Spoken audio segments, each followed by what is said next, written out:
Everyone, welcome to my channel science of 9th and 10th। पिछले class में हम लोग दो टाइप का केमिकल रिएक्शन के बारे में पढ़े थे, जो कौन कौन सा, कम्बिनेशन रिएक्शन एंड एक और क्या था, डिकम्पोजिशन रिएक्शन। ओके, और आज हम लोग देखेंगे displacement reaction, double displacement reaction and oxidation and reduction reaction, जिसको हम लोग क्या बोलेंगे, रिडॉक्स रिएक्शन भी बोलेंगे। ठीक है, तो डिस्प्लेसमेंट रिएक्शन क्या होता है? In this reaction more reactive element will displace the less reactive element. ऐसा रिएक्शन जिसमें जो एलिमेंट ज़्यादा रिएक्टिव है उसके आने से जो पहले से लेस रिएक्टिव एलिमेंट है वो हट जाए और मोर रिएक्टिव एलिमेंट उसके जगह पे आ जाए और लेस रिएक्टिव एलिमेंट को डिस्प्लेस कर दे, मतलब वहाँ से निकाल दे। तो वैसे रिएक्शन को क्या बोलेंगे? Displacement reaction. मतलब डिस्प्लेस मतलब अपने प्लेस से हट जाता है, जो पहले से रहता है ना उसको उसके प्लेस से हटा के दूसरा कोई एलिमेंट वहाँ पे आ जाता है। ठीक है, जैसे एग्जांपल के लिए ए बी एक साथ है, बट जब सी आया तो सी जो है क्या किया, बी को हटा के ए के साथ सी ऐड हो गया। ओके, तो ए सी प्लस बी को अलग कर दिया। ठीक है, सी आने से क्या हो गया, बी अलग हो गया और सी ए के साथ आ गया। ठीक है, ऐसा रिएक्शन डिस्प्लेसमेंट रिएक्शन कहलाएगा। इसका एग्जाम्पल क्या है? Iron Fe plus CuSO4 copper का सल्फेट। कॉपर सल्फेट ये सॉल्यूशन है।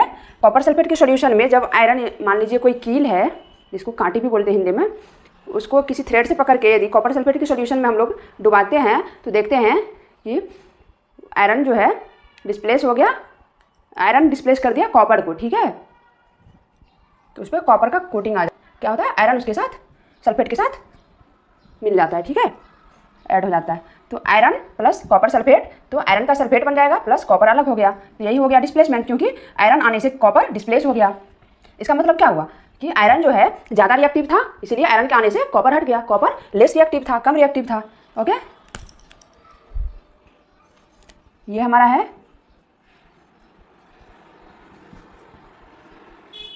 कॉपर सल्फेट, ये हमारा आयरन।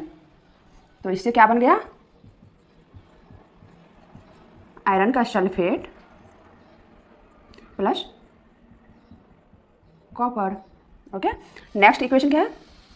इसमें जिंक है और कॉपर सल्फेट है। ठीक है, तो जैसे ही कॉपर सल्फेट के सॉल्यूशन में जिंक को डाले तो जिंक क्या किया, कॉपर को रिप्लेस कर दिया या डिस्प्लेस कर दिया, उसकी जगह से हटा दिया और जिंक कॉपर का जगह ले लिया। ठीक है, तो यहाँ पे देखिए जिंक के आने से Zn जिंक होता है।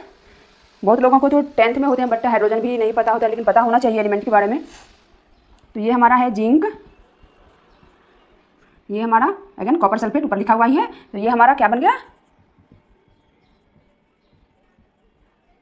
जिंक का सल्फेट बन गया प्लस कॉपर। ओके, तो इसका मतलब क्या हुआ, कॉपर से जिंक जो है वो ज़्यादा रिएक्टिव था, इसलिए जिंक के आने से कॉपर हट गया और जिंक सॉल्यूशन में अपना स्थान बना लिया, सल्फेट के साथ जुड़ गया। ठीक है, अब 2HCl, ये हाइड्रोक्लोरिक एसिड होता है। HCl को क्या बोलते हैं, हाइड्रोक्लोरिक एसिड बोलते हैं। ठीक है, और ये हमारा क्या हो गया, magnesium, hydrochloric acid plus magnesium. तो जब मैग्नीशियम आया तो वो क्या किया, हाइड्रोजन को हटा के क्लोरीन के साथ ये जुड़ गया। ठीक है, तो ये बना लिया मैग्नीशियम का क्लोराइड। ये हमारा क्या है, मैग्नीशियम क्लोराइड है प्लस ये हाइड्रोजन गैस है, ये हमारा हाइड्रोजन गैस है। ठीक है, तो इसका मतलब क्या हुआ, मैग्नीशियम जो है हाइड्रोजन से ज़्यादा रिएक्टिव था, इसलिए मैग्नीशियम के आने से क्या हो गया, हाइड्रोजन हट गया और क्लोरीन के साथ मैग्नीशियम ऐड हो गया। ठीक है, नेक्स्ट है zinc plus hydrochloric acid. Zinc जो है ज़्यादा रिएक्टिव है हाइड्रोजन से, इसलिए हाइड्रोजन को हटा के हाइड्रोजन की जगह पे जिंक आ जाएगा। ठीक है, तो ZnCl2 बना लेगा। अब उतना डिटेल से अभी नहीं समझ में आएगा कि यहाँ पे HCl है तो जिंक के साथ ZnCl2 क्यों बन गया। इसलिए बन गया क्योंकि हाइड्रोजन पे +1 चार्ज और क्लोरीन पे -1 चार्ज, बट एक हाइड्रोजन ऐड करेंगे, सॉरी एक क्लोरीन के साथ कोई एक प्लस वाला ही मेटल होना चाहिए। ठीक है, कैटायन होना चाहिए, बट क्लोरीन पे एक ही माइनस है, तो जिंक पे जो है ये +2 वाला कैटायन है। ठीक है, तो इसको न्यूट्रल करने के लिए क्या करना चाहिए, हमें 2 एनायन चाहिए, +2 कैटायन, इस पर 2 चार्ज होता है, 2+ चार्ज होता है। तो इसको नलीफाई करने के लिए हमें 2- भी चाहिए, तो 2 क्लोरीन देंगे तभी तो 2- आएगा ना, क्योंकि एक क्लोरीन पे एक माइनस चार्ज ही होता है। ठीक है, तो इतना अभी समझाने की कोशिश करेंगे तो आप लोग कन्फ्यूज हो जाएंगे। तो जिंक के साथ जब हाइड्रोक्लोरिक एसिड को रिएक्ट कराए तो जिंक जो है हाइड्रोजन को रिप्लेस कर दिया और क्लोरीन के साथ खुद ऐड हो गया, ठीक है। तो ZnCl2 बना लिया जिंक का क्लोराइड। ये हमारा क्या है, जिंक क्लोराइड प्लस ये हाइड्रोजन गैस, ऊपर भी लिखा हुआ है, ये हमारा हाइड्रोजन गैस। फिर लेड है, ये कॉपर क्लोराइड के साथ आया तो क्या किया, कॉपर को डिस्प्लेस कर दिया, क्योंकि लेड जो है कॉपर से ज़्यादा रिएक्टिव है।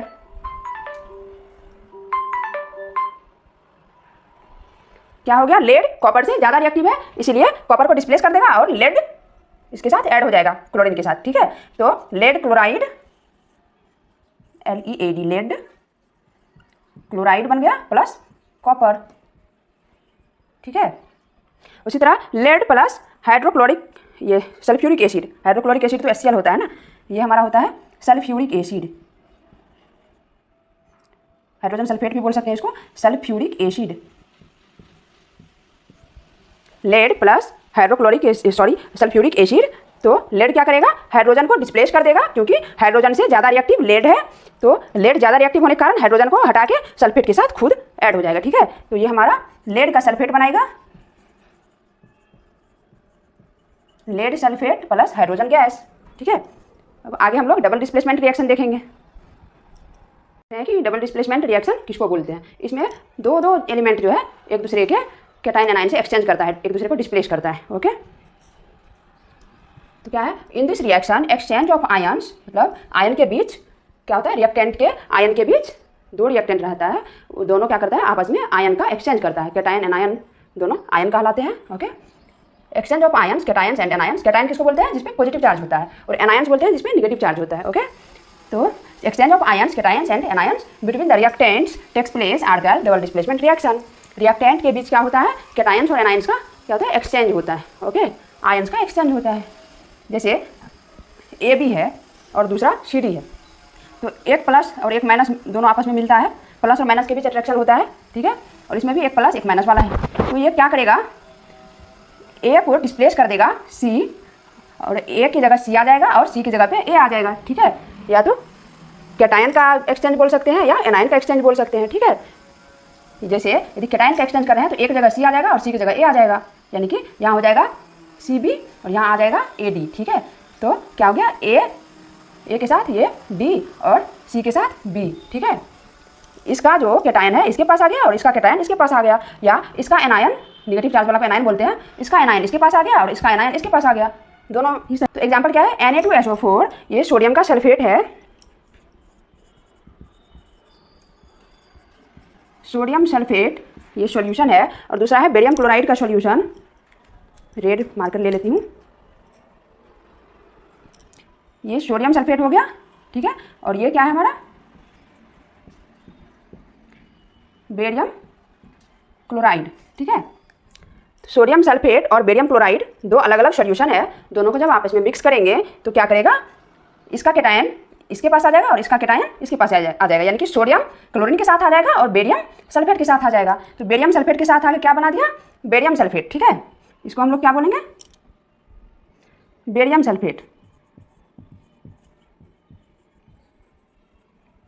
बेरियम सल्फेट क्या है, इनसॉल्युबल है, इसलिए ये नीचे सेटल डाउन हो जाता है, इसलिए ऐसे एरो लगाते हैं, मतलब सेटल डाउन हो गया, ठीक है। जब सेटल डाउन होता है तो ऐसे चीज़ को क्या बोलते हैं, प्रिसिपिटेट बोलते हैं, ठीक है। PPT लिखते हैं शॉर्ट में, प्रिसिपिटेट को। प्लस सोडियम कहाँ चला गया, क्लोरीन के साथ, बेरियम आया सल्फेट के साथ और सोडियम गया क्लोरीन के साथ, तो सोडियम क्लोरीन के साथ जाके NaCl बना दिया। बाकी ये जो न्यूमेरिकल वैल्यू है ना, ये तो बैलेंस करने के लिए, रिएक्शन को बैलेंस करने के लिए हम लोग लिखते हैं, ठीक है। तो ये हमारा नॉर्मल सॉल्ट बन गया, जो ये एक्वस ही रह गया, मतलब ये सॉल्यूशन ही रह गया, बट ये सॉलिड क्रिस्टल फॉर्म में आ गया, ठीक है। इनसॉल्युबल सॉलिड बन गया और प्रिसिपिटेट होकर नीचे सेटल डाउन हो गया। बस इसमें यही याद रखना है कि बेरियम सोडियम की जगह आ गया, सोडियम बेरियम की जगह आ गया, या फिर ऐसे भी बोल सकते हैं कि सल्फेट जो है क्लोरीन की जगह आ गया और क्लोरीन सल्फेट की जगह आ गया, ठीक है, दोनों ही सही है। जैसे पोटेशियम का ब्रोमाइड है, ये क्या है,